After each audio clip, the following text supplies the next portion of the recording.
নমস্কার বন্ধুরা, শিখা কিচেনে সবাইকে স্বাগত। আজ আমি আপনাদের সাথে শেয়ার করব ক্যাপসিকাম পনির গ্রেভি। আসুন দেখে নেওয়া যাক ক্যাপসিকাম পনির গ্রেভি কিভাবে বানাই। পনির গ্রেভি বানানোর জন্য 250 গ্রাম টুকরো করা পনির নিয়েছি।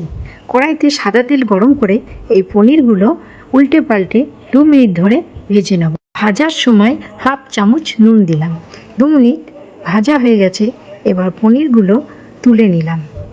এবার কড়াতে একটা শুকনো লঙ্কা, গোটা গরম মশলা ফোড়নে দিলাম। ফোড়নটা একটু নাড়াচাড়া করে দিয়ে দিলাম 1 চামচ আদা কাঁচা লঙ্কা বাটা।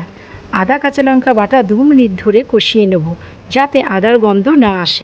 এখানে আমি 10-12টা কাজু বাদাম আর চাল মগজ নিয়ে একটা পেস্ট বানিয়ে নিয়েছি। এবার এই পেস্টটা দিয়ে দিলাম। এবার এই মশলাগুলো খুব ভালো করে কষিয়ে নেব। এখন দিয়ে দিলাম হাফ কাপ ফেটানো টক দই। টক দই দিয়ে আমি মশলাটা আবারও 2 মিনিট কষিয়ে নেব। এবার আমি দিয়ে দিলাম 1 চামচ নুন, 1 চামচ জিরে গুঁড়ো আর 1 চামচ রেড চিলি পাউডার দিয়ে মশলাটা আমি খুব ভালো করে কষিয়ে নেব। মশলাটা খুব ভালো করে কষানো হয়ে গেছে। এবার আমি দিয়ে দিলাম স্বাদ মতো চিনি। পনিরে কিন্তু অবশ্যই চিনি দিতে হবে, না হলে কিন্তু টেস্ট আসবে না।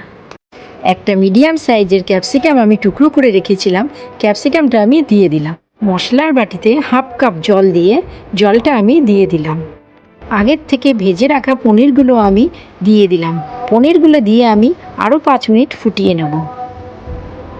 নামানোর আগে দিয়ে দিচ্ছি 1 চামচ গরম মশলা গুঁড়ো আর দিয়ে দিলাম 1 টুকরো বাটার। আমাদের ক্যাপসিকাম পনির গ্রেভি একেবারেই রেডি। রেসিপিটা যদি ভালো লেগে থাকে তাহলে অতি অবশ্যই বাড়িতে ট্রাই করে দেখতে পারেন। আর আমার চ্যানেলে নতুন বন্ধু হলে চ্যানেলটা সাবস্ক্রাইব করে নেওয়ার অনুরোধ রইল। ভালো থাকবেন, সুস্থ থাকবেন। ধন্যবাদ।